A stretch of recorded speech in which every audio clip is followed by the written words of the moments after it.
Hello, my dear friends. Welcome to Nagpal Academy.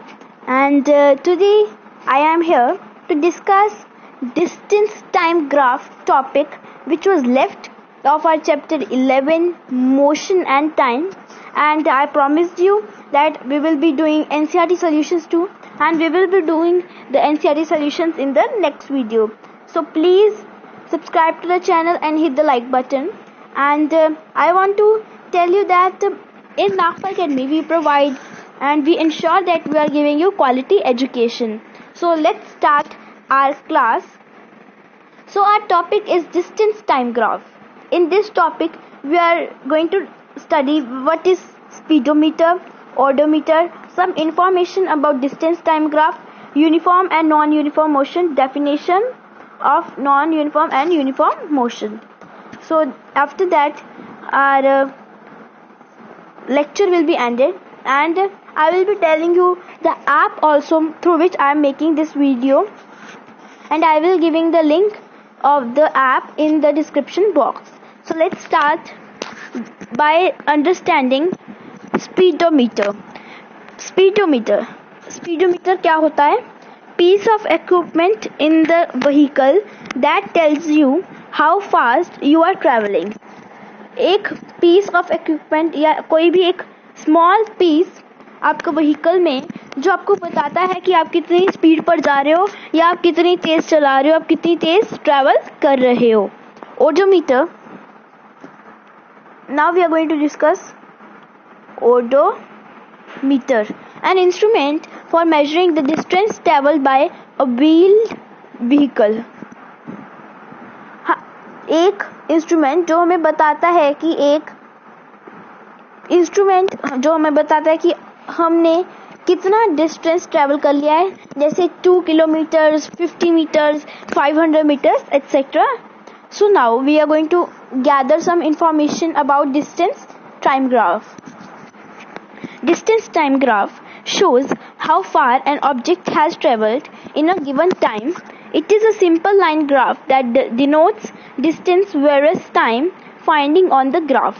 इसका क्या मतलब है? इसका हमें ये मतलब बताया गया है कि डिस्टेंस टाइम ग्राफ हमें इंफॉर्मेशन होती है जो हमारे पास, उसे हम एक फॉर्म या एक डेटा को हम एक ग्राफ में शो करते हैं, उसे हम कहते हैं डिस्टेंस टाइम ग्राफ.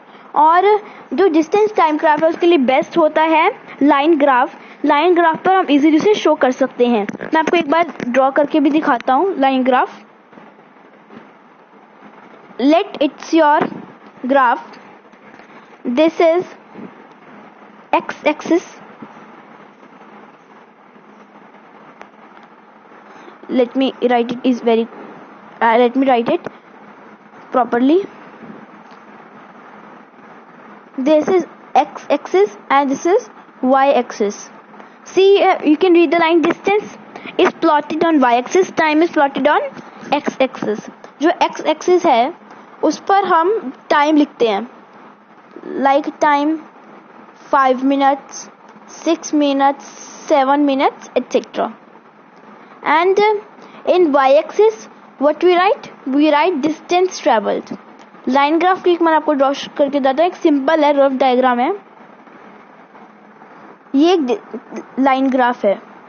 मान लीजिए यहाँ 0 है, यहाँ 2 किलोमीटर ट्रैवल किया उसने 2 मिनट्स में. So this was first. Next 4 minutes में उसने ट्रैवल किया, 4 किलोमीटर उसने ट्रैवल किया 4 मिनट्स में, etcetera. So this is a simple line graph. और मैंने आपको एक्स एक्सिस और वाई एक्सिस भी ड्रॉ करके दिखा दिया. अब मैं आपको दिखाता हूँ बार ग्राफ क्या होता है. बार ग्राफ की डायग्राम ड्रॉ करता हूँ. आई थिंक आपने 6th क्लास में बार ग्राफ के पढ़ा होगा मैथ्स में. बार ग्राफ होता है ये. I am not writing values but I am only showing the pictures. And pie chart. Let me show you pie chart. Pie chart is like this.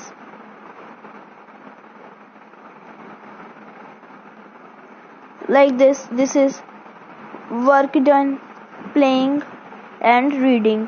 ऐसा pie chart होता है. हम उसे divide करते हैं. स्टेशनरी ग्राफ क्या होता है? स्टेशनरी का मतलब क्या होता है? सबसे पहले आपको ये समझना होगा. आप मुझे कमेंट बॉक्स में बताइए स्टेशनरी ग्राफ होता क्या है या स्टेशनरी का क्या मतलब होता है. Fastly write in the comment box. We have 10 seconds to write, then I will tell you the answer. 10, 9, 8, 7, 6, 5, 4, 3, 2, 1. So let me tell you what is the meaning of stationary. Stationary mean कोई भी चीज एक जगह पर रुकी हुई है, वो मूव नहीं कर रही. ये देखिए, ये सिंपल शो कर रहा है कि कोई भी ये चीज स्टेशनरी मोशन पर है. It is not moving.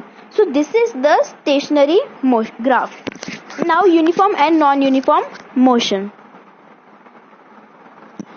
Uniform and non-uniform motion. Uniform motion क्या है?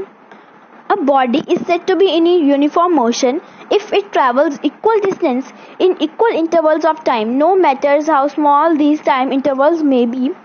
If we draw distance time graph for uniform motion, then it will be straight line. मैं आपको पहले डायग्राम ड्रॉ करके दिखाता हूँ. मैं लाइन ग्राफ ड्रॉ करूंगा. This is uniform motion and this is non uniform motion. A is non uniform motion, B is uniform motion. Non uniform motion में आप देख रहे हो कि कोई भी एक जो लाइन है डिस्टेंस हमें शो कर रही है, वो सीधी नहीं लाइन है, वो चेंज कर रही है अपने किलोमीटर्स ट्रैवल. ये टाइम भी चेंज कर रही है. तो इसलिए ये इतनी बड़ी है और ये लाइन टेढ़ी मेढ़ी है. इसका मतलब है कि वो इक्वल डिस्टेंस टाइम नहीं या इक्वल डिस्टेंस कवर नहीं कर रही है पर्टिकुलर टाइम में. और बी अगर देखो वो सीधी लाइन है, मतलब वो सेम डिस्टेंस ट्रैवल कर रही है. So this are the uniform motion and non uniform motion. एक बार हम डेफिनेशंस को भी फिर से पढ़ लेते हैं. यूनिफॉर्म मोशन वो मोशन होता है जिसमें कोई भी चीज एक पर्टिकुलर टाइम में पर्टिकुलर डिस्टेंस ट्रैवल करती है without changing the time period between, and they हम इससे भी कह सकते हैं constant, they move constantly. But non uniform motion is it's opposite. वो सेम डिस्टेंस नहीं ट्रैवल करता है, या मतलब अपना टाइम और ये जो डिस्टेंस है वो चेंज करता रहता है, इसलिए उसकी लाइन टेढ़ी मेढ़ी थी. So this was all about today's lecture and thank you for watching the Nagpur Academy. And जो NCERT solutions हैं उनकी वीडियो मैं आपके पास बहुत जल्दी लेकर आऊँगा. और तब तक bye bye, and please subscribe to the channel and hit the like button and share the video if you liked it. So thank you, bye bye, and we will meet with the more topics.